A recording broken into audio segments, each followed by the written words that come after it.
Welcome back नाज़रीन। Bulletin की बाकायदा शुरुआत कंदासीं अहम ख़बर से। कंहिं शख्स के फ़ायदो ॾियण वारी सोच ना है। पीपी चेयरमैन बिलावल भुट्टो ज़रदारी जो चवण है। असां इदारनि खे फ़ाइदो ॾियणु चाहियूं था। पीपी चेयरमैन जो चवणु आहे फ़र्द वाहिद खे सभु अख़्तियार ॾियण सां मसइला पैदा थींदा। नवाज़ शरीफ़ पार्लियामेंट ऐं जमहूरियत जी मज़बूती चाहे थो। पार्लियामेंट जी बालादस्ती लाइ ही आइनी तरमीम ज़रूरी आहे। आइनी तरमीम बाबति सभिनी खे लचक ॾेखारणी पवंदी।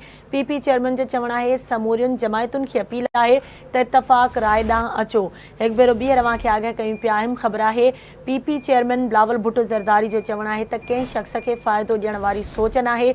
असां इदारनि खे फ़ाइदो ॾियणु चाहियूं था। फ़र्द वाहिद खे सभु अख़्तियार ॾियण सां मसइला पैदा थींदा।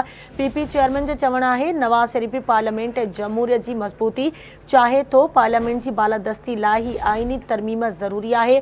बिलावल भुट्टो ज़रदारी जो चवणु आहे आइनी तरमीम बाबति सभिनी खे लचक ॾेखारणी पवंदी।